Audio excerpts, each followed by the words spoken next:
Oh, I don't want to stand up there. I had to put my mask over my eyes.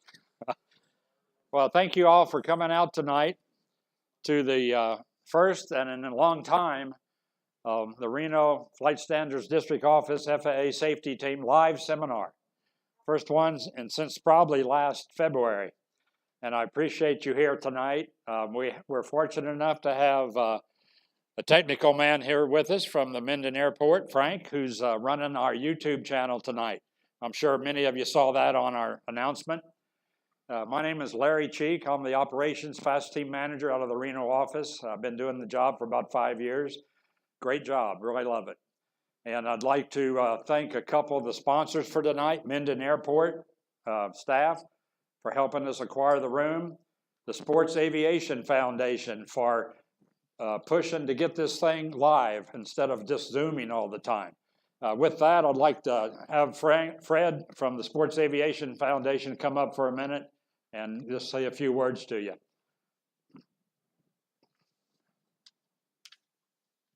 Thank you, Larry. It's good to be here tonight. I'm Fred Lesor. I am dual-headed tonight. I'm with the Civil Air Patrol and also with the Sports Aviation Foundation. Tonight, what I'd like to talk to you about is the Sports Aviation Foundation. We're a small organization still. I'm on the board of the SAM. We're still a pretty small organization. We've been around for 6 years now. And we have sponsored build planes, for example, there's got planes built. We've also given away a number of scholarships. We've posted a number of youngsters to the airport to show them what the airport is and how it works. And one of the things that we're proudest of most recently is that we have come up with a partial scholarship for people who want to become aircraft mechanics, A&P mechanics. We have supported people to go through what's called the charm school, which is your final week of preparation before you sit the exam, the FAA exam. The reason I'm here in part tonight is to tell you we need more financial support for this. Now, it comes back to you in the form of having more A&Ps available in the local area. And on your table, you will see a piece of paper that is an invitation to join the Sports Aviation Foundation or get more information or just a donation. Donation camp for avionics and maintenance scholarships. This is Linda May Draper. She's the one who actually started the Sports Aviation Foundation. Thank you, Linda. And thank you, Larry. You bet. All right, well, I want to tell you a little bit about what tonight's program is about. Traditionally, at the end of the fiscal year from FY20, which ended 1 October, and we're starting a new year, when we can first have the opportunity, I give a little recap of all the accidents that occurred in the Reno district area, with some progression on where we're standing and improving or not. In addition to that, I've got a couple safety reps with me tonight. Safety Rep Russ Smith here is going to be speaking with us about operations at non-tarred airports. Since Minden is a non-tarred airport, Carson, fairly close proximity, a lot of good information and a very important message there on safety and how to operate safely at a non-tarred airport. And then following Russ will be Rick McBurnett talking to us about winter operations with the temperature dropping and the first snow just occurred here. So I want to mention something. Hopefully the YouTube people are hearing me just fine and they're seeing this slide. To begin, this is a unique opportunity that the Minden Airport and Frank has set up for us to be able to broadcast on a YouTube channel anywhere in the United States. I guess maybe the world could see it if they're aware of how to get to the link and log in. And I want to welcome all those who are on the YouTube channel tonight. And I want you to note just a comment here on this first slide that in order for me to give you wings credit, I need to know that you participated in tonight's seminar. And by doing that, I need you to send me an email to larrydcheek@faa.gov. It's there on the slide. And just to ensure that you're staying with us throughout the presentation, there's going to be 3 questions asked during the presentation tonight with answers. So when you send me that email and you want to get wings credit, give me those 3 answers and I'll know that you were here throughout our whole program. So with that, we're going to move right on into the accident review.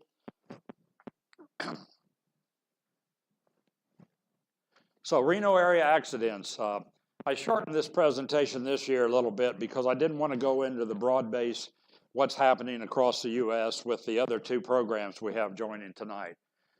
You can see there 21 accidents in 18, 16 and 19, and back to 19 in FY20.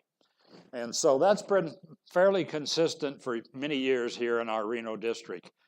I think Aviation recently, except for the COVID letdown, we were increasing flying quite a bit in our district until COVID shut us down for quite a bit. But, you know, again, we're running pretty much about the same level.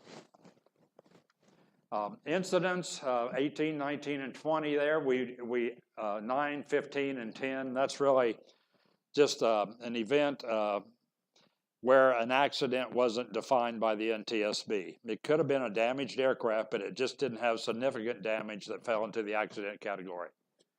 Occurrences, 18, 15, then down to 14. That's where we had to abort and take off or something, but we didn't have any kind of aircraft damage or anything like that. Pilot deviations. Now there's our biggest reduction from 16 in calendar year FY18 and FY19, 11, down to 4 only for FY20. Again, I think we can attribute a lot of that to the fact that many months there was not a whole lot of general aviation flying. However, another thing that I don't have on the slide was last year at the Reno International Airport, we have had 5 wrong runway landings. And that's a pretty significant number for Reno-Tahoe International Airport. I think it was February or so, we had a large Zoom meeting with many people from the Reno area, many pilots, and we had an all-day incursion avoidance seminar. Of course, the Reno airport, some of the layout of that was contributing to some of these wrong runway landings. There's actions been put in place to change some of the markings and add some markings, especially for landing on 3-4 right, which is a really displaced threshold compared to 3-4 left. But at the same time, for the past 8 months, there's been alternating construction going on for both runways there. And so when you only have one runway, it's hard to land on the wrong one, but possible. But no wrong runway landings for this past year, which is great for there. So I'm going to go through just a little recap of the accidents, the 19. I had a Cessna 150 out of Fallon, took off and exhausted his fuel. Had to put it down off airport, and mainly just took the aircraft into some berms and some uneven terrain and damaged it. Of course, that's a preventable accident. Fuel management was the real reason for that. Second one, a Canadian registered Kit Fox landed off airport in soft terrain at Dead Cow Lake Bed, which is about 50 to 60 miles north of Reno. And there's a big fly-in up there of the backcountry aircraft come in. I think last year 700 aircraft participated. It was canceled this year again because of the COVID, but it's airplanes coming in, high elevation airports, and people that typically aren't that experienced with it, with makeshift runways that they put together. So that's the result of that. Another PA-18 attempted landing at Dead Cow Lake and stalled while encountering a thermal on short final. That's at least the explanation we got. Okay. A Cessna 180 with a low-time pilot landed at Dead Cow Lake Bed and ground looped. And again, when you're landing on very unfamiliar terrain in areas and high elevation that you've never been to before, there's a lot of greater risk there. Next, we had a Grumman AA-5 depart jackpot, and when he was turning from base to downwind, for some reason he stalled the aircraft and crashed. 2 fatals on that one, husband and wife. UH-12 turbine helicopter lost engine power and crashed near Eagle Lake Summit. That was mechanical. Next. A Mooney M20 here was landing at Minden and didn't follow his checklist. When he, last minute he realized it and he attempted to lower the gear, but it was too late, and the nose gear was not locked down when he touched down. Again, he just failed to follow the checklist. Bell 206 helicopter out at Elko had just come in. There were some pretty good winds that day. He refueled. After he refueled, increased his weight considerably, lifted up, and then turned downwind and lost control with putting the tail into the wind. Another helicopter here at Minden come in. Gazelle lost power and experienced a hard landing. A post-crash fire really disintegrated the aircraft. We don't know the specific reason for that engine failure. Felt it was a mechanical issue. Here's a Cessna 172 that took off at South Lake Tahoe to the south into rising terrain and higher elevation airport, 6,200 feet elevation at the airport. So he's climbing. And when he was trying to turn left to maybe avoid the trees, he clipped his left wing and went in, and both he and the passenger, the pilot, died. Interesting thing there, when we found that and got to that aircraft, the mixture was full rich. And, you know, it's another thing you need to always take into account when you're operating at a high elevation airport, is to get the max power out of that engine, you need to lean it appropriately according to the manufacturer's recommendations. As a matter of fact, up at South Lake Tahoe, we've had 16 crashes up there where fuel mixture and leaning was a potential problem. 17 deaths in those 6 crashes. Next, we have a Beech 35 near Curry, Nevada. He was being tracked on a flight from Arizona up to Idaho, and was encountering some questionable weather up at altitude and started to take on a little icing. Descended and lost track on the radar, and took a couple days to find the aircraft. All 3 were dead. Weather issue there. This one's interesting. A glider out at Peacock Mountain, which is near Ely, Nevada, out there in the east, a big gliding area, soaring area. What we found when we got to the wreckage was that it appeared that the pilot attempted to drop the water ballast to get better lift, and only one wing released, and of course caused him to lose control, and pretty hard impact into the terrain. But from what we could tell, the wing that still had the water in it just burst out through the leading edge. Fatality. Then we had an experimental amateur-built ground looped at Stead, a fairly young pilot, student pilot actually. Next, the PA-14 departing Susanville Airport. Again, here was some degrading weather. Some people wouldn't have been making the attempt to fly that day, but some eyewitnesses saw it at about 500 feet, probably trying to avoid a cloud or whatever, stalled it and spun it in. 2 fatalities. Next, the Cessna 182 crashed at Eagle Lake when he damaged the right main gear during takeoff, and upon landing, he damaged the right main gear because he ran off the runway with a crosswind. When he came back around to land with that gear damaged, he was unable to keep control of the aircraft, and the gear broke off. Next, an F-5 experimental jet that operates out at Stead Airport, 17 miles northwest of Reno, based out there. I think there's 5 of them that fly out of there and head up to a practice area about 50 miles north of Stead.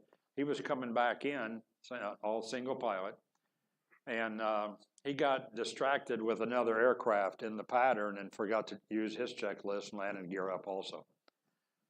PA-32 landing in Silver Springs clipped his wing on a sign with a crosswind. Cessna 150 crashed near Bishop, California airport. He was on coming back in to land at Bishop. It was high, and for some reason, instead of pulling his throttle back to come out of altitude, he had his hand on his mixture and pulled it all back, and the engine quit. And you know, that's not insurmountable. That probably happens sometime in training, but you know, if you push that mixture back in, you're probably good. But for some reason, he pushed the throttle in. So, and then he attempted to start the engine with the key and the starter, and of course the windmill, propeller's windmilling, so that's not going to work. He made a decision to choose to land off airport, pretty reasonable area to go to, but unfortunately he hit a berm on the ground and broke the airplane. Glider crashed here at Minden with a student pilot on board, and came in. Needed a little bit more lift to get to the runway, but instead of releasing the air brake, he applied it full, and of course that dropped him down, hard landing. So anyway, that's the summary of our 19 accidents in Reno, and you notice many of them were pilot errors are preventable, totally preventable with maybe a little bit more practice, a little bit more currency of flying with a flight instructor. And that's where we always are encouraging to get involved in the WINGS program that the FAA has, which sets up a self-curriculum for yourself to fly with flight instructors and to keep polished on some of these procedures and techniques that you need. So here we come to the very first WINGS question. Of all the things that we must know, this is the most important. What's the answer? Our checklist. And you saw that on some of those accidents. So, YouTube participants, there's your first question and first answer. And here again, the next segment here tonight, Russ Smith. Where are you, Russ? Right here with me. All right, we got to switch over a couple microphones, and then Russ will be taking.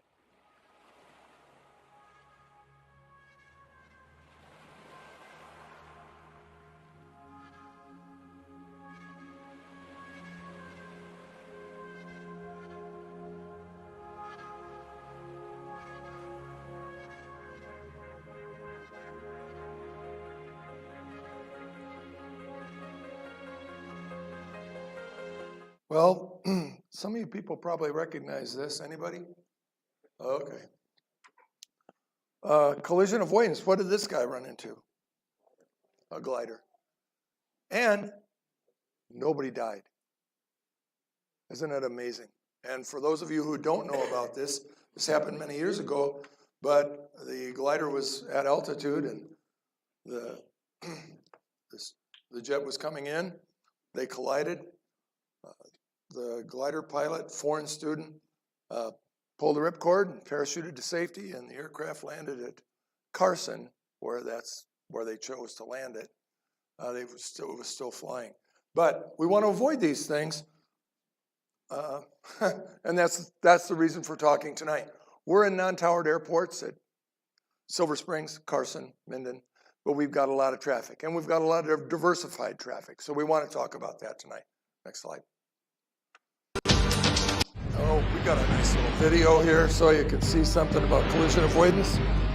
This is Larry's humor. It's good. Again, this is the USS Montana requesting that you immediately divert your course 15 degrees to the north to avoid a collision. Over. Please divert your course 15 degrees to the south to avoid collision. This is Captain Hancock. You will divert your course. Over. Negative, Captain. I'm not moving anything. Change your course. Over. Sir, this is the USS Montana, the second largest vessel in the North Atlantic Fleet. You will change course 15 degrees north, or I will be forced to take measures to ensure the safety of this ship. Over. This is a lighthouse, mate. It's your call. Hello? That's great, isn't it?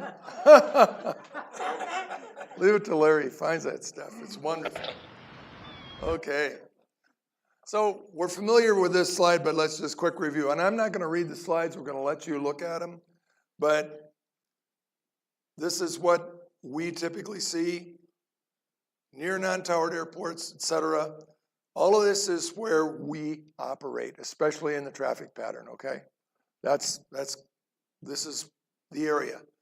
I have firsthand knowledge of this, unfortunately. I was going to run a little quiz. How many people feel the traffic pattern is congested when there's two airplanes in the pattern? See, I have to raise my hand, okay? Because I had a near close encounter of the worst kind, if you will. Very close. I got to see rivet lines on the belly of an airplane. So it's near and dear to me, but I'm just saying that these things happen in daylight, broad daylight, VFR, good conditions, and it happens. When you get 3 and 4 aircraft in the pattern, and we've got maybe 5, and it happens in all of our airports around here, so we want to prevent those collisions like we saw. So I want to run to the next slide here. We're going to talk about ways to do that. Pretty self-explanatory about flying published patterns and looking and listening and announcing your positions. This is all good stuff. This is what we are trained to do. We try and tell people to keep it short and simple. The KISS principle, right?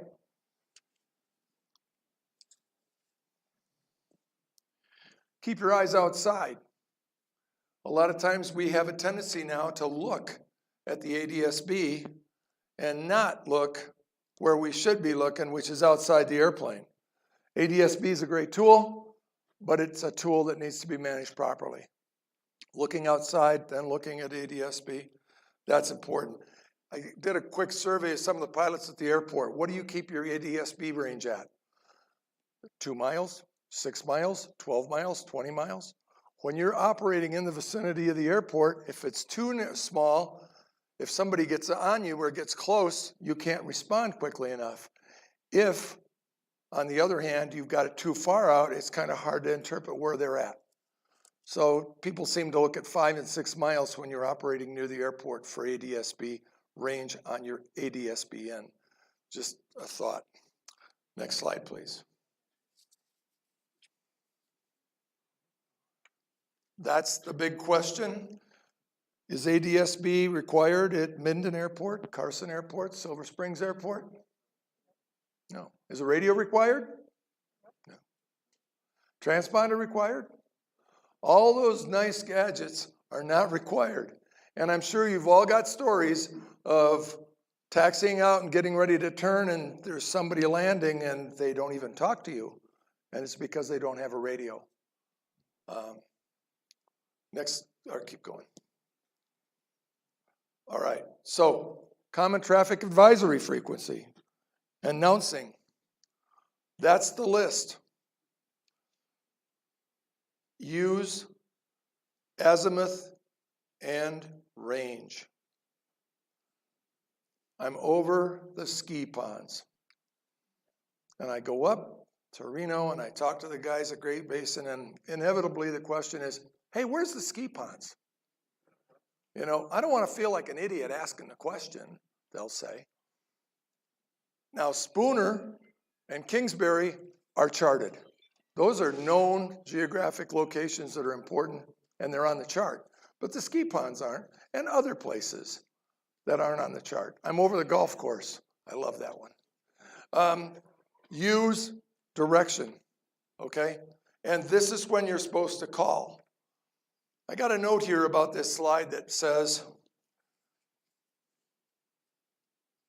don't tie up the frequency, keep it short and simple. And we have to do that, but make sure you're on the right frequency. There's nothing more embarrassing. We've all done it. You call on the radio, Minden traffic, Comanche 45667. I'm turning final, or entering the downwind for runway 34. And inevitably I hear, hey Russ, you're on the Carson frequency. Now, did he have to use my name?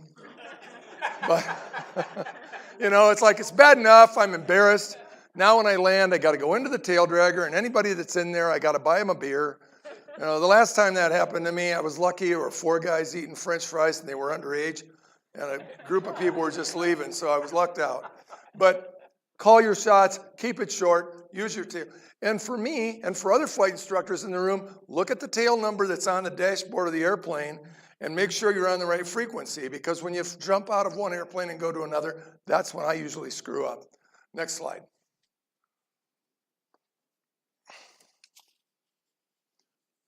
Okay, we had some feedback when we put this information out.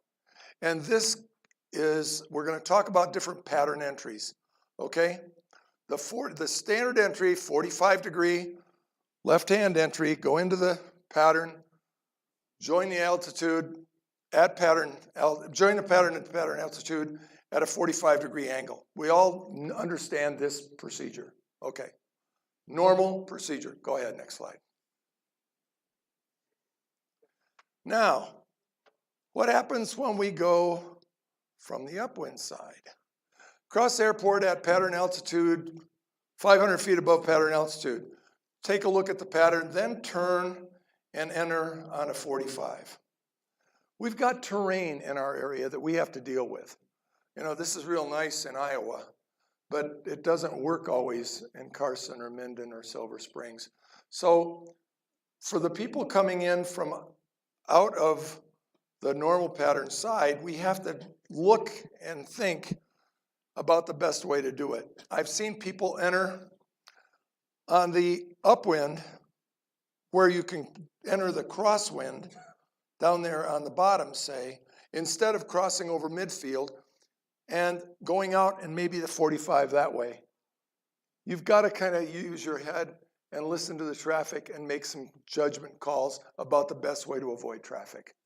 I've seen people come into Carson over top of the airport midfield. If there's nobody in the pattern, who cares? But when there's other traffic in the pattern, you've got to be cognizant and be looking for that stuff. Okay? Next one. And notice on the bottom it said yield to established traffic in the pattern. We've all had that happen where we got 2-3 airplanes in runway 27 at Carson or runway 34 at Minden, and inevitably somebody calls in and they were going to do a straight in on runway 16, or they're going to do a straight in on runway 9. There's 3 aircraft in the pattern. You want to throttle that person. A better way to go is I just say there's 3 aircraft in the pattern on runway 34. Nice and polite. We're going to get into some of that. We got a little acronym we're going to give you later on in the program that Larry came up with.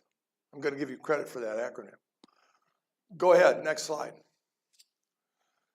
This is becoming more and more of an issue. This is instrument work being done.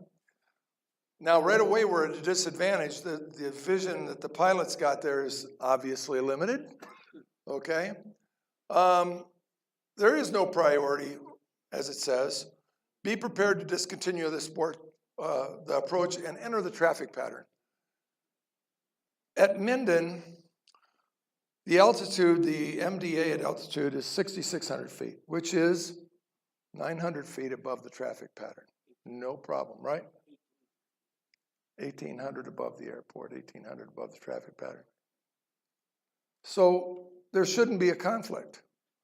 But a lot of times we like to come in, they've got to do a circle to land anyway, but they're still blindsided or don't have as much vision as they'd like to have. And if there's a lot of traffic in the area, especially if they're coming in on one approach and people are departing to the opposite direction, there's conflict.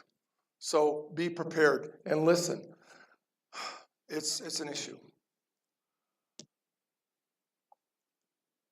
Key positions, maintain pattern altitude, obviously. Obviously, we want to see a stable final leg to touchdown, and there's been a lot of emphasis on stabilized approach. So in the last couple of years I've been teaching, when you get to 300 feet on final, you should say to yourself, I'm stabilized.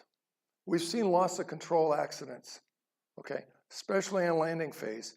What does that mean, stabilized? To me, it's we're on the center line, we're on speed, we're on glide path, and we have final configuration. If you don't have it together and you're kind of all over the place, and so I'm going to add another notch of flaps, maybe it's best to go around. Now, I started teaching that, and my students are starting to do that now. And it's a good reminder for me that, hey, this really works. You know, if it starts to go wonky, go around. You can always go around. And your homework assignment tonight is go home, watch the YouTube video with a song called You Can Always Go Around. It's a riot. You'll laugh. It's a good time. Okay, next one, please. Power off approach. We're real good here in Minden about calling this. I'm really proud of the Minden Carson as well. Hey, I'm doing a power off approach. We know that's going to be a shorter approach. And that's helpful to everybody in the pattern that you're coming in, you're going to have a tighter approach to the airport. Very good idea. And they point out the key positions here and what you've got to do to make it, okay? I like that slide. Next slide. So out of the AIM, there's something that catches my eye here. And I've been watching people fly, watching and tracking them, and we do this. And what we're seeing is people turn crosswind typically at 500 feet, AGL. What's the recommended procedure? Within 300 feet of the pattern. So, little story here. First time I took a lesson at Carson, I moved to the area and I went up there and I got some dual. And, we always turn at 5,200 feet, 5,200 feet, turn your crosswind. Oh, okay. Thought that was interesting. I came up with this idea that I think it goes back to when we had pattern altitudes at 800 feet. And they started turning at 5,200 feet in Minden and Carson because they had an 800-foot pattern that was 300 feet within 300 feet. Now the pattern's 1,000. If you go to 500 feet, or if you go to within 300 feet of the pattern altitude, we stretch that pattern out, there's a little more room. That's what I'm trying to point out. So if it starts to get congested, we got 4 in the pattern, and you need to spread out a little bit, this is one way to do it, okay? Want to throw that out there. After departing, after reaching pattern altitude, you do the departure. Now we've got noise abatement, and we have to follow those as well. It's especially fun at Truckee. Okay, next slide.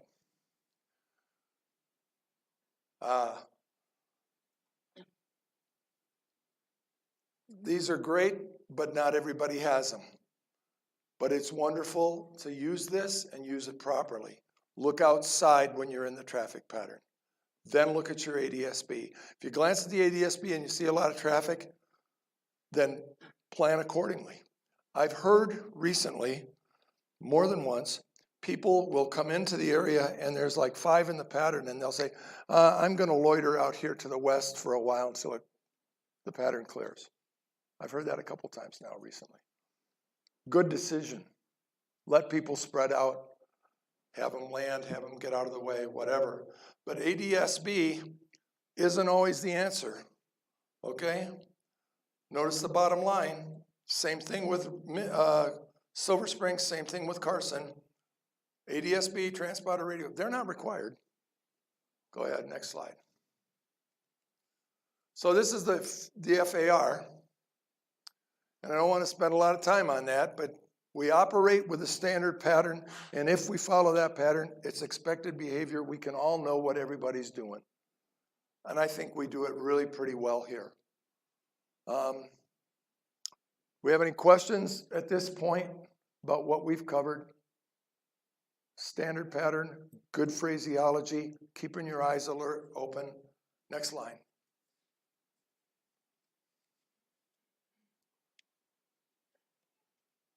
Same FAR, next FAR and the same thing. Okay. So there's a federal aviation regulation that says you must comply with the way the pattern is set up. Okay. Next slide. Think. Okay, here we go. Best practices. This is what the meat of the whole program right here. We do that for visibility, right? Just before you turn, just as you're into that turn, you call your turning downwind to base. Your wings are up, people can see you. Looking left, looking ahead, looking right, turning right. That's how your scan should work. And you should call it out for the benefit of the people that are in the airplane with you. They can help you look for traffic as well. And in my case, almost everybody's younger than me and has better eyesight, and they're going to see things that I don't see. Okay, landing lights. No, I'm not going to tell any stories. Just you turn them on. You've seen, when you see an aircraft coming in, the landing lights are on, it's much easier to see them. Oh, cute. If go around is necessary, sidestep to the right, except if the parachutists are coming down when we're using runway 3, 4, okay? Good idea there? Talk about mid-air collision, huh?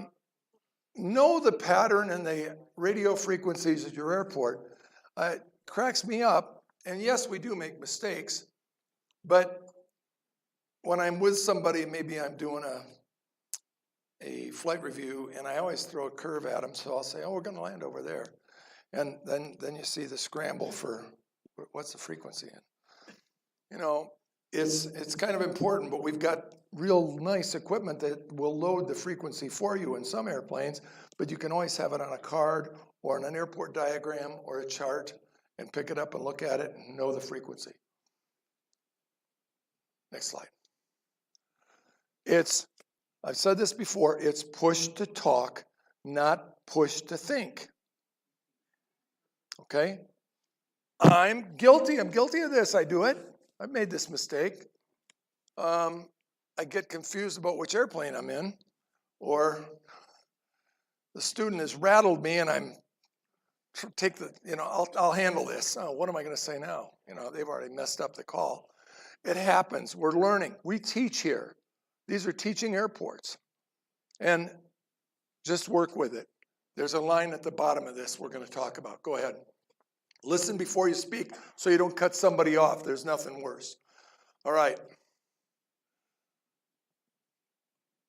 Yes, most mid-airs happen on this leg.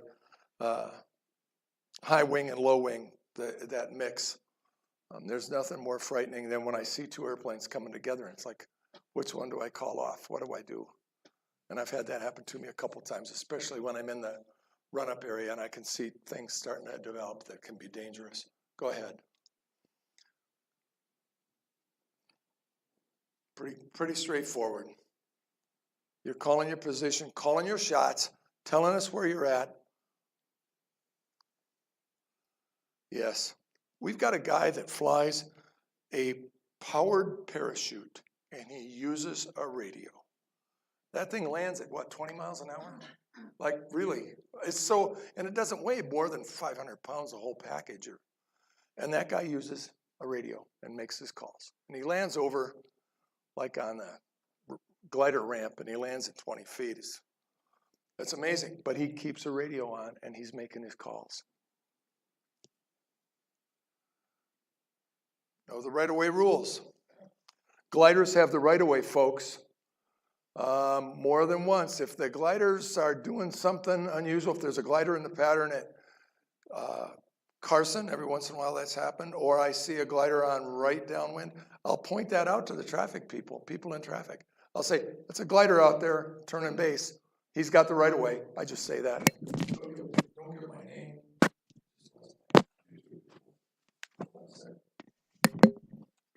The point is that we're being friendly and we're trying to avoid a collision. And the glider didn't have a radio, but he was out there on the right downwind for runway 34. That's where he's supposed to be. He has the right of way. Okay, be courteous. I think all the airports in the valley do that very well. I've seen many times where inbound jet is 5 miles out and somebody's on downwind, and the first thing they'll say is, hey, we'll extend for you. Really nice. We've got a good reputation among a lot of pilots that we do things like that. Or I'll make a 360 so you can get in. Or I'll make a 360 so you can take off. Those are courteous things to do to help people along and help the traffic flow. Something else I do, let's react, just a minute. Something else I like to do in the run-up area is I'll make a pirouette. And I just do a circle and I look around above me and all around the airport. Sometimes you'll see there's somebody coming in that, because my back is to him, I couldn't see him before, but when I make that pirouette, I can pick him up. What is react? Wings question number 2.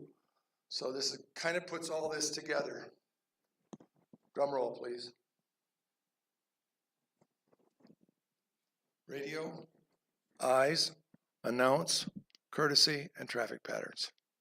So that's the gist of non-towered airport communications. Next one I think says questions. If I've done this right. Oh, well, there's Larry's airplane.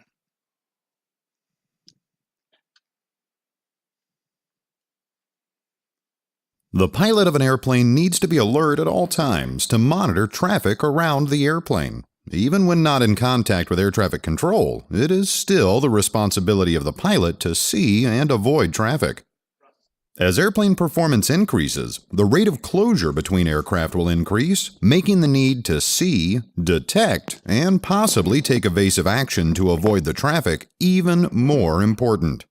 The more time spent looking outside will increase the probability of spotting a potential collision threat. There are several ways a pilot can increase the effectiveness of their visual scanning while flying.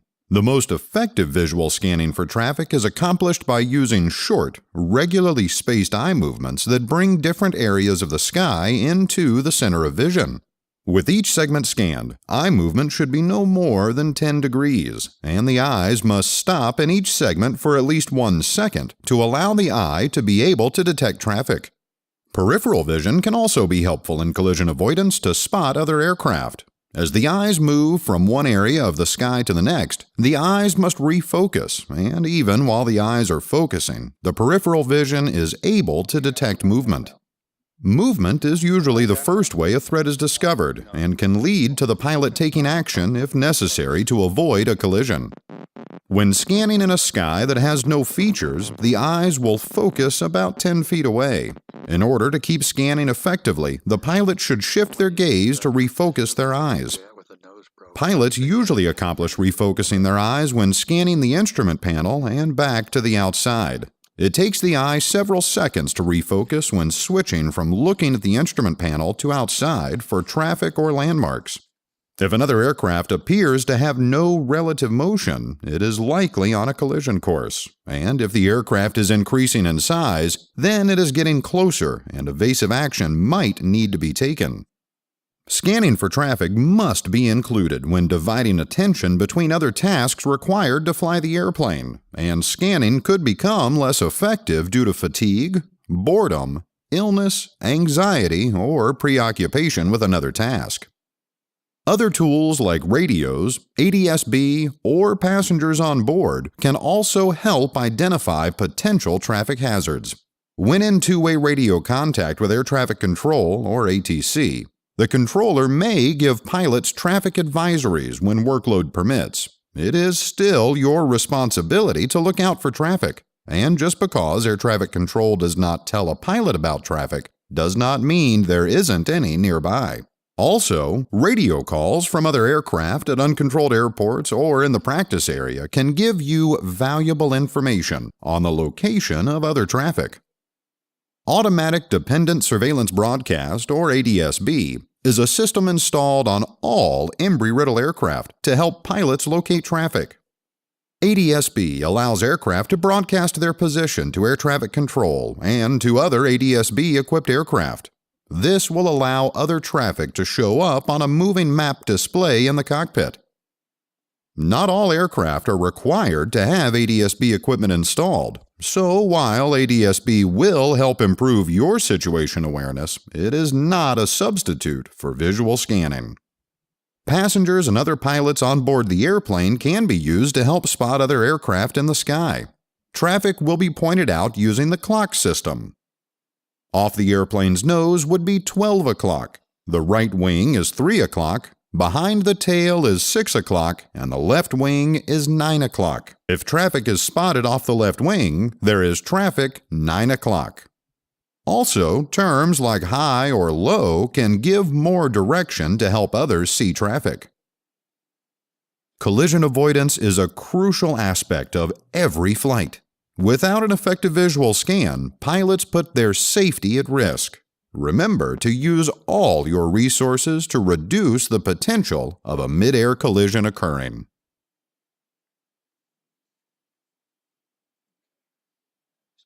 Next slide.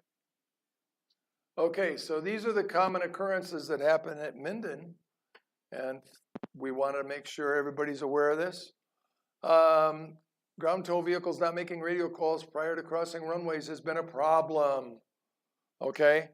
And it's not necessarily our commercial operator that has that problem. It's people that have their own glider. They don't have a radio. They just hook it on the trailer of their car, and they wander out across the runway. And, of course, if you're on final and this happens, please keep it clean. It happens. You get to practice your go-arounds. That's why we do those on flight reviews. 15-mile-an-hour speed limit, and we've all been seeing people exceed that in and around many places, especially in the taxi lanes. And there's nothing more disconcerting than to taxi out and all of a sudden a car goes by you real quick. Okay. And lack of discipline in following non-towered traffic pattern procedures. People coming in over Spooner or coming in and going into Carson and landing on runway 9 when everybody's using 27. We see the same thing happen at Minden with people not following the traffic patterns. So this is the common things that we see.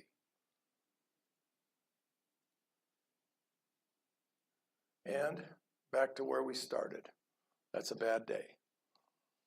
Questions about anything that I've covered so far today? You do have one from Dale. Dale.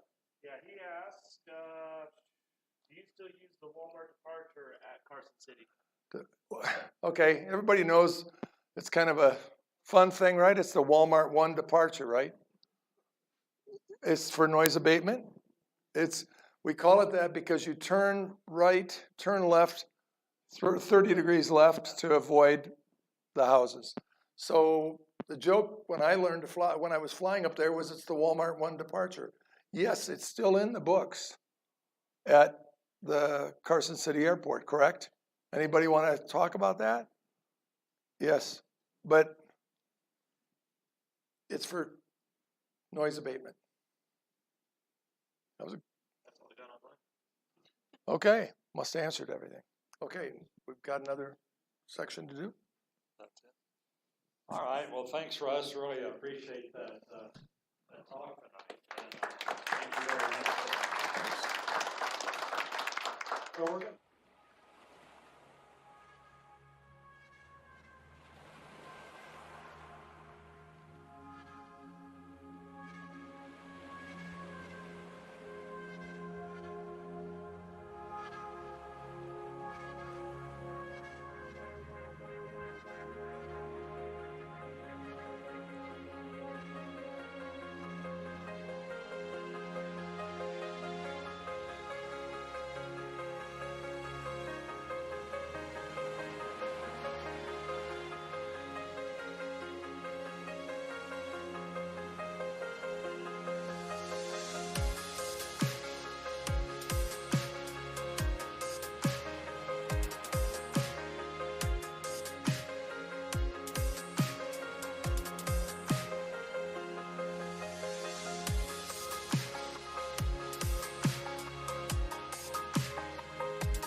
Ready to go. Well, we're going to talk about winter flying tonight. It's kind of appropriate. I live up in Tahoe, and we just had our first snow. I wanted it, but then I had to shovel it. I didn't like it so much. Okay, next. So, what are the good things about winter flying? Being up here in the mountains, what's our favorite thing about winter flying? Air density, right? Your density altitude can actually be below the airport elevation. We like that, right?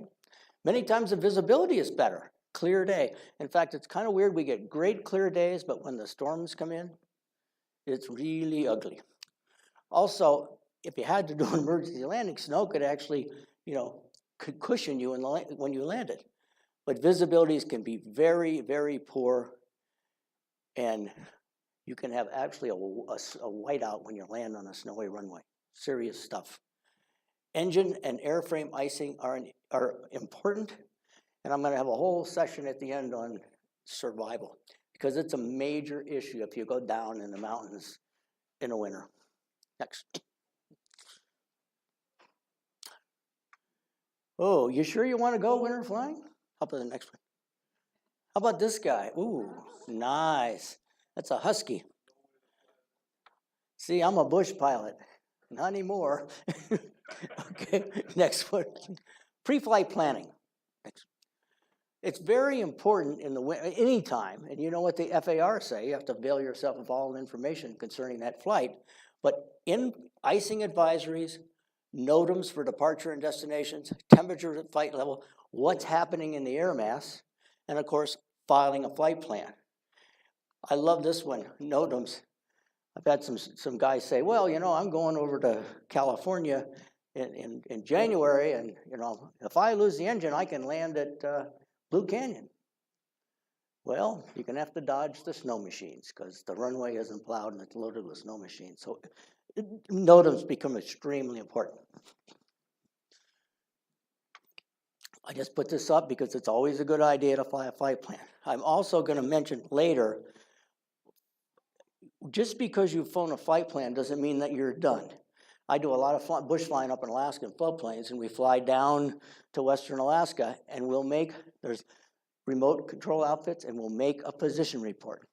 I also spent part of my life as a search and rescue deputy for Washoe County in the Air Squadron, and we start looking for somebody at their last known position. We had a search about 5 years ago where the guy's last known position was in his garage. But if you make a position report on that flight plan, guess what? That's where we start looking. Okay, preparation. Things are different in the winter. I use multi-fist oil all the time, but you sure as heck want to use it in the winter. Battery, checked. Inspect cabin heat system. In my 182, how do I get the heat? I got a little exchanger over the exhaust. Not good. And that's part of the annual to check that, but it's very important to make sure of that. Also, your wheel pants, your condition of the tires, and oil breather tubes can get clogged up. And what is that? What happens if the oil breather tube you get back pressure up into the engine? Not a good thing. I also think that you guys all know what I Am Safe is, as far as working on whether you're safe to go fly. I also strongly recommend you have a basic first aid class, and I stay current on that actually. Instrument and night currency. On December 21st, it gets dark real early, and you may very easily extend into the evening. Even those of you that don't have an instrument rating, I strongly suggest you go out with one of your flight instructors and get some basic instrument instruction, be able to maintain a heading, maintain an altitude, maintain a rate of ascent, because it's really a smart thing, even if you're not an instrument rated pilot like Manny is out here. Manny Fuerte is probably the most experienced pilot in this room, so he knows all about this stuff, right, Manny? Next one. Okay, batteries. I do this battery thing again because a lot of these airplanes are electric airplanes. The little 180, 172 we teach at Minden, it's an electric airplane. A lot of the G1000s, all electric. So I change my battery every 2 years. That's probably excessive, but that's what I do.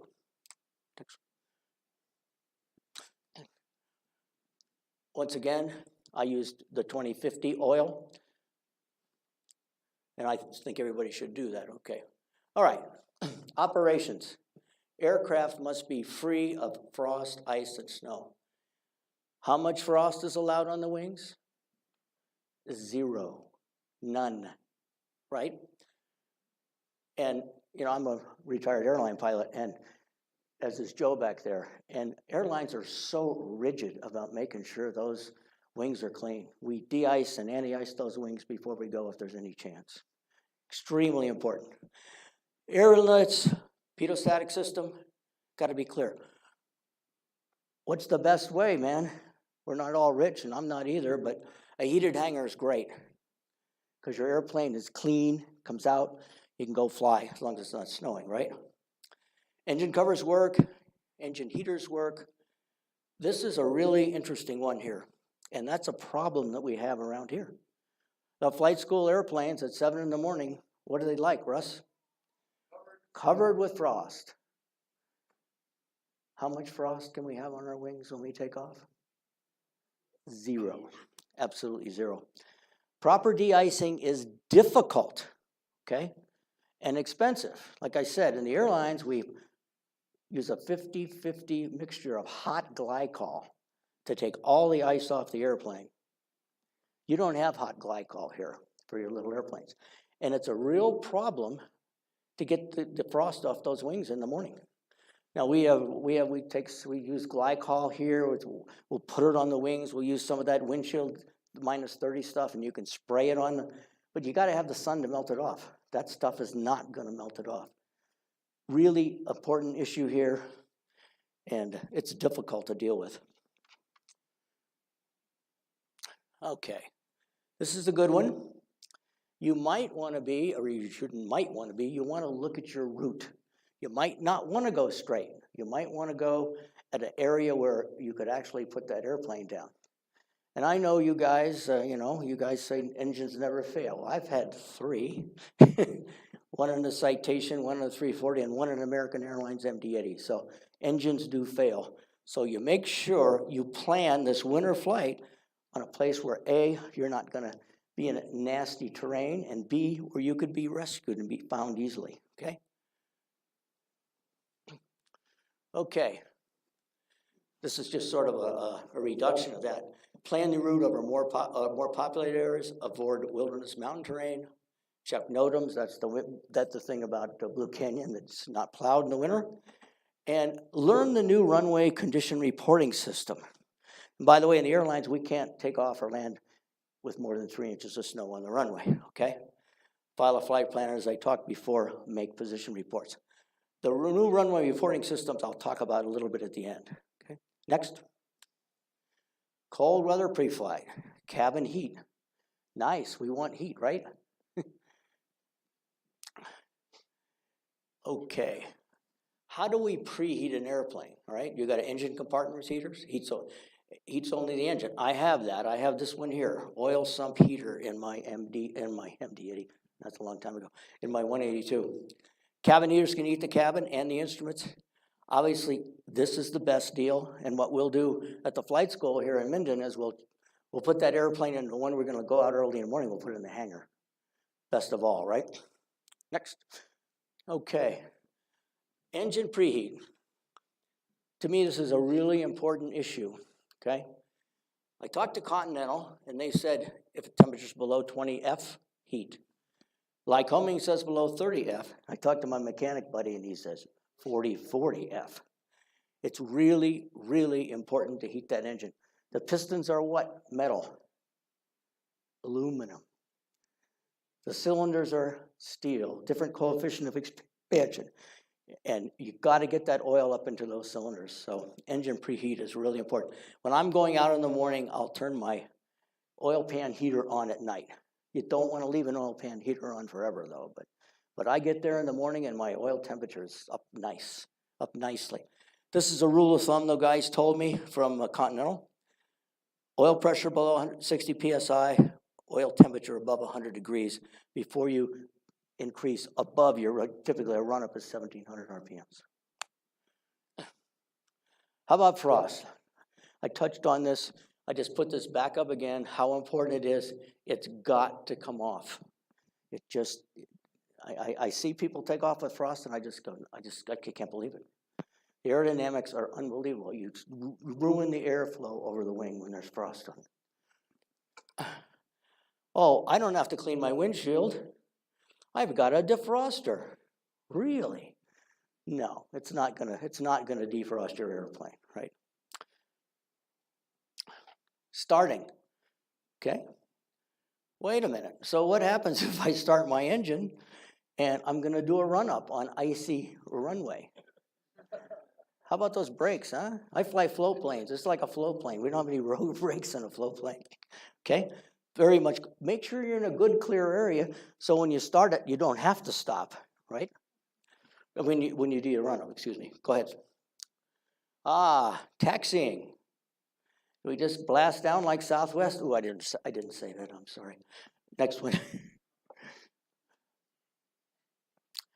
Snowbanks. I got a buddy of mine up in Alaska that he landed his 185 on this runway. He didn't realize how high that snowbank was. Only cost him about 40 grand to get the airplane repaired. Same thing here, wing tip clearance. That jet will clear that, but probably your little airplane won't. This guy thought it was a really good idea to land on that lake. He's heard that it's fun. Guess what? There was a soft spot in that lake and down he went. Next one. Okay, in motion. This is one of my favorites. Taxi slowly, no sharp turns, and plan long stopping. You can turn and you can stop, but you can't do both at the same time. So don't try to be turning and stopping because you end up sliding this way, right? Cowl flaps, close them. No, you're probably not going to need those cowl flaps open in a cold day anyway, but close them where you're taxiing. Don't put the flaps down and just before takeoff. And if you're retractable gear, you think you might have got some ice and snow up in that gear. So what happens if you pop the gear up and it's, now you get up where it's colder and it freezes? What do you want to do? Next one. Okay, be prepared to abort if skidding occurs. So what's the crosswind component on a 182, 172, 15 knots? If I get in a really bad crosswind, I'm not gonna have the friction to keep that airplane on that runway. So be prepared to abort. Next, we dropped the goods we talked about. Next one, retract the gear and cycle it a couple times, right? To clean the garbage out from the wheels, okay? This is a good one. In fact, Joe and I talked about this, Joe being a former 7-4 guy for United, we talked about this. Don't think that your small airplane that is certified for flight and known icing conditions can really do that. It really can't. Joe was telling me, the guys at United talked to Boeing, and in a jet, the wings everything's heated. That leading edge of the wing is heated. He was telling me that Boeing said that the wing on a 747 is 200 degrees. You're not gonna get any ice, are you? So don't think that when that Baron or that 340 says flight and known icing conditions that you're gonna do it around here. It's really, really nasty weather around here. One of the stories I tell when I retired from the airlines, I was flying a Citation. And a Citation has boots. They have a wing heater in front of the engines. I came in, landed on 3-4 left, cold front, really bad weather. From 18,000 feet till I landed, I hit the boots 15 times. I'm just sitting out there and watching that ice build up. It is full of ice in these mountains. Expect whiteout conditions when you're landing. And by the way, we don't use landing lights at low visibility in the snow. Okay, it'll just blind you. I don't know if you've ever seen it. It's like your car. You're driving down the road and it's a blizzard. You put your bright lights on, it just blinds you.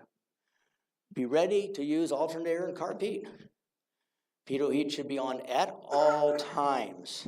And if possible, use airports with long runways and allow your crosswind, lower crosswind component, if there's snow and ice.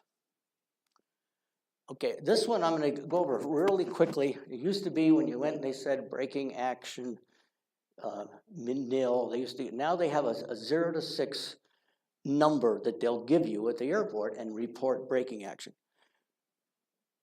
6, beautiful, dry, dry runway, grooved runway, all the way down to 0, which is minimal braking. And I don't want to go over, there's a long detailed things about how much snow and how much ice can be on there, but you should understand that that's the way they're going to talk about whether the runway is icy or slippery, okay? And this one I really hate to bring up. You instrument guys, if you notice on your instrument charts, there's a little snowflake. Now, what does that mean? That means it's a cold weather airport. And so what happens when air is really cold? It's really dense. And so what does your altimeter think in really cold air? It thinks it's higher than it is, right? So ICAO has put out this chart about making altitude corrections if your airplane doesn't have a air data computer and you're not temperature compensated. Now the G500s and the G1000s do. So I called up the approach control guy, one guy I knew down there, and I said, hey, do you know about this cold weather stuff? Because Reno's one, isn't it? Is Reno one? I can't remember. Yes. You're supposed to calculate how far you are above the airport, and depending on how high you are, you're supposed to make an altitude of correction. In other words, if the chart says you need to make a correction of 300, if ATC says maintain 7,000, you're supposed to maintain 7,300. So I asked these guys about it, and they said, complete nightmare. And they wouldn't even know how to handle it. And what you're supposed to say is, for cold weather operations, I'm supposed to maintain 7,300. It's scary stuff, really scary stuff. Next. So, winter operations can be fun. Airplane climbs well, but lots of discipline, particularly in the icing area. One more here. We all know this one, right? Superior skill to avoid. And now one thing Russ was talking about, just not to get back on his subject, but man, if you are not stabilized on final, or if you run through final, go around. Okay, let's switch gears. One of my favorite subjects. Hopefully we're going to switch gears. Aircraft winter survival. If you go down in that nice warm 182 or Cirrus out in these mountains, you're in a little bit of trouble, quite a bit of trouble. Next one. Basic survival depends on mental strength, preparation, and to some extent, equipment, right? Next. Mental strength is probably the most important. People who are most positive survive, and I'm kind of a survival buff. A lot of the stories you read about the guy that survives or the woman that survives, they're strong mentally. I got to get home to my kids, that kind of thing. So you got to be real, and don't feel sorry for yourself, and adapt to whatever the circumstances are. So the general survival rules, right? 3 minutes without air, 3 hours without shelter. Wait a minute. I could last 3 weeks without shelter in Hawaii, but on a blizzard in the mountains, no way I can last 3 hours. 3 days without food, three days without water, 3 weeks without. So you look at the survival show, and what are they doing? They're eating worms, right? And they're finding all this gooey. Don't worry about it, because next one? Okay. Oh, this is what I just said. You couldn't survive 3 hours without shelter in a winter storm, and food is generally not an issue, okay? So basically, we look at an airplane survival situation as a 3-day deal, okay? And most winter deaths in the winter are hypothermia, right? Keeping dry, of course, is the first step in keeping warm. And thermal conductivity of water is 25 times that of air. So keeping dry is a really good thing, right? Okay, 2 basic scenarios. Crash with a basic aircraft intact. And if you got the right gear, which we'll talk about, it's basically a camp out, right? Basically a camp out.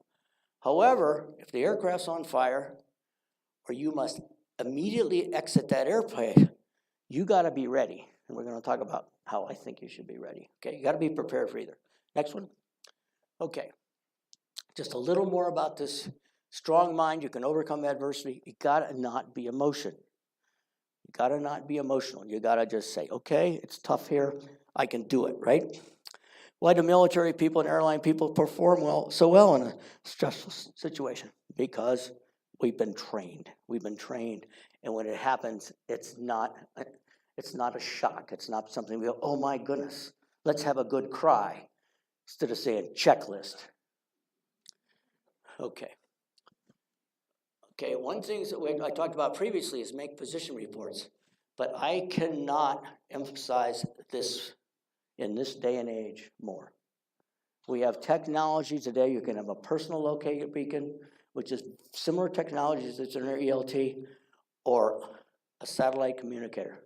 Spot, inReach SE. I carry one everywhere I go when I backcountry ski in the airplane. You can two-way communicate. It works off the Iridium system, and we'll talk about it a little bit more. I have a warm, if I had to have 2 things, I'd have a warm coat and one of these. Next one. Okay. This is an inReach SE. I have a newer version.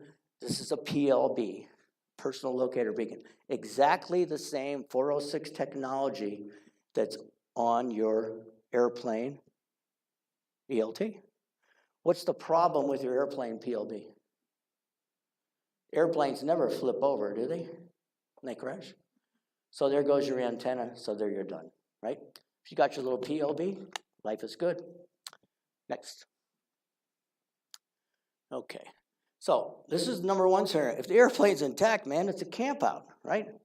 When I'm in the winter, I carry this stuff in my airplane. Tent, 7 days of food, axe, water purification taps. And I say strobe and marine smokes. And I spent part of my life years ago leading a Marine rifle platoon in Vietnam. And what did we carry for signal? A strobe and smokes. So I carry marine smokes and a strobe in my airplane at all times. Starting a fire, that's good in the winter, not in the summer. Don't be starting a fire up in the Sierras in the summer. But in the winter, you may have to start a fire. Gallon of water, 2-gallon water, first aid kit. Notice I didn't mention the basic survival stuff, because in my opinion, that's gonna be on your person, okay? Next one. Okay. On your person means immediately accessible. And proper dress in warm is really, really important. Now, my sweetheart, when I take her in the airplane, she wants to wear her light stuff, but I make her put on her winter boots and her warm clothes when we're flying over bad territory in the winter. You've got to do it. Because if you get out with a pair of jeans and your sweatshirt, not so good. I also, any of my students that fly with me, I also at all times have a half serrated knife on my belt. A good friend of mine, like I say, I fly float planes up in Alaska. Guy flipped a float plane 100 feet off the beach. And there were a bunch of guys waiting. And he flipped a cub. He got stuck. The seatbelt, he couldn't get out of the seatbelt. Didn't have something to cut that seatbelt. So you got that knife with a serrated blade, out it comes. There are seatbelt cutters as well, but you gotta be able to get out quickly, okay? Next one. Survival code. I'm a firm believer in this. I have one. I'll show you a picture of one I'm here in a minute. And when I'm out in the winter flying over bad terrain, I have it on. I'm ready to go. A number of years ago, I was up flying up in Anchorage on January 2nd. We flew out to Post Lake, 100 miles north of Anchorage. I had on me, as we were flying out, my bunny boots, my huge coat, and all my survival gear. So if I had to get out of that airplane, I probably could. It was 40 below zero. If you don't have it on you, man, and you can't get to it in the back of your airplane, you need to have this with you, either right next to you or on you. It's really, really important. Next one. There's my summer survival coat. It happens to be a Gore-Tex, it has a synthetic insulation in it, and those things are in the pocket of that jacket. If I get out of the airplane, I'm in good shape. Because remember, that PLB or that satellite communicator will instantly tell them where you are within 10, 15 feet.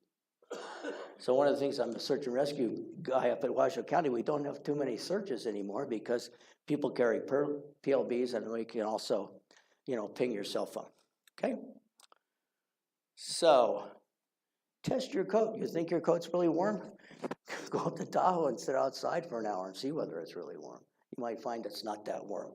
Also, if you've never tried to start a fire, you gotta have your fires, go to a nice campground and try to start one in the winter and the cold. And if it's snowing, just see how good you are at starting one. You might not be as good as you think. Next one. Okay, after the crash, get to a safe location with your survival coat. Assess the situation, right? If you got any serious injuries, stabilize them. I carry a good first aid kit in my airplane. And as I said, I've taken the wilderness first aid classes. Because what's most likely it's gonna be a traumatic injury, a broken leg, heavy bleeding, so you really need to have the equipment.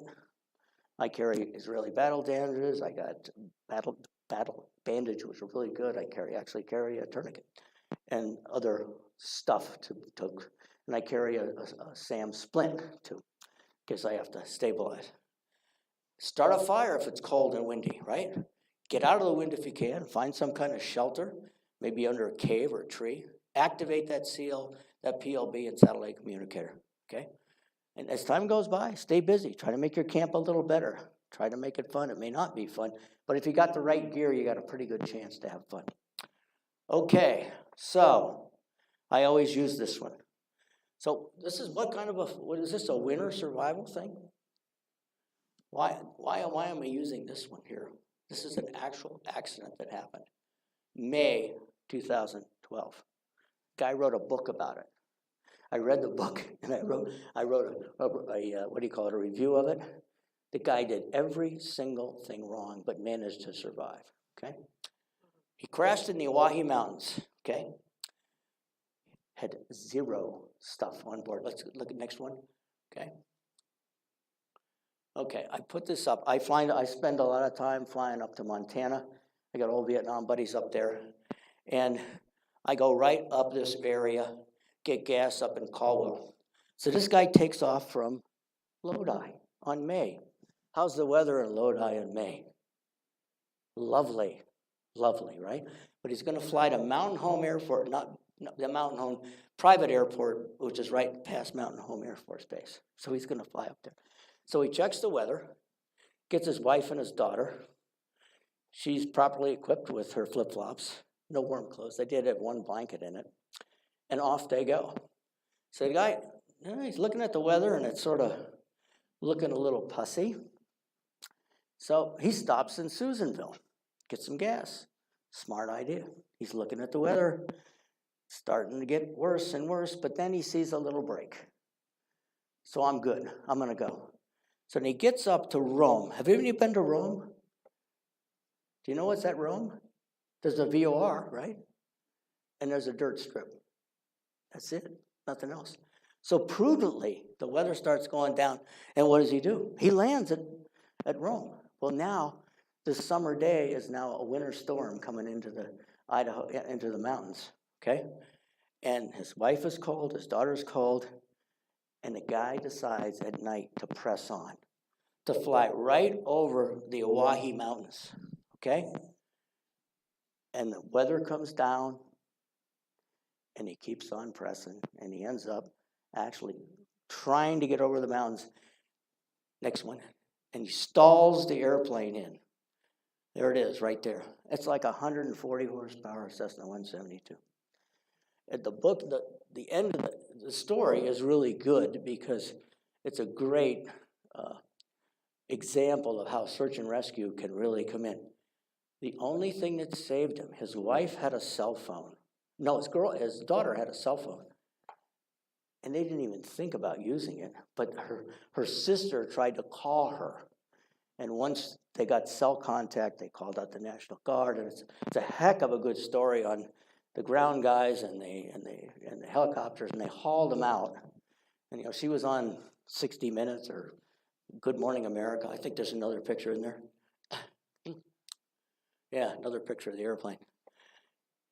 They all lived. She suffered permanent damage because she was severely hyperthermic. They had nothing except one blanket. Very, very sad story. What are we talking about? Bad planning, bad aeronautical decision-making, bad equipment. Very lucky that they're alive. Okay? All right, summary. Stay mentally strong, stay calm, don't panic. Strive to improve your skills. Take a wilderness first aid kit. I know I hate to say this, but try to stay fit, guys. You're out in the wilderness and you're out of shape, it doesn't help you much, okay? So we've got a question for the YouTubers, right? So here's your question number 3. How much frost can you have on your wing when you take off? It's a hard one, isn't it? So we're going to tell you, if you're listening, then you can send Larry a text. 0. Any questions? Yes, sir. Just say that for PLBs, you're going to be flying over really empty terrain. It's worth springing for more than the 10-minute subscription. We were out looking for a paraglider pilot. I know. The PLB doesn't have any subscription at all. Yeah. He says subscribe for the 10 minutes. The 10-minute subscription. It updates every 10 minutes. Okay. Yeah. The inReach works off the Iridium satellite, and you can have a safety plan, which costs $12 a month. But if you want to continually track, that's what he's talking about. You can spend a lot more money, and you can turn the tracker on, can track every 10 minutes, and it can actually keep track of it, but it's much more expensive. It's much more expensive, but not a bad idea if you're a rich guy. Any questions? By the way, he doesn't like me to say this. This guy used to do this search and rescue stuff. Coast Guard Alaska, that was him.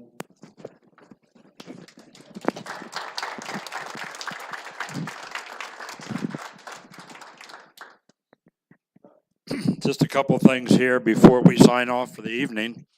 Let's talk to the YouTube participants here. And keep in mind, YouTube participants, that we appreciate you coming on board with us tonight. Again, my email is what you need to send the answers to the 3 questions to get Wings credit.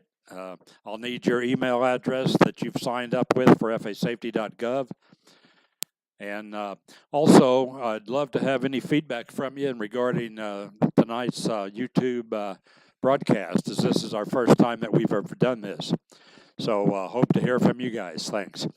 And want to remind everybody here tonight, based upon the Carson Valley Inn's hospitality and allowing us to come in here, given this situation with COVID and the increasing count. You see my mask hanging here. I'll be putting it on shortly. And when you walk out that door, please have it on. It could be the gaming inspector out there keeping an eye on us, okay? So appreciate that. I want to thank these guys tonight, Frank from the Minden Airport, for his technical expertise and cooperation and sharing his time with us.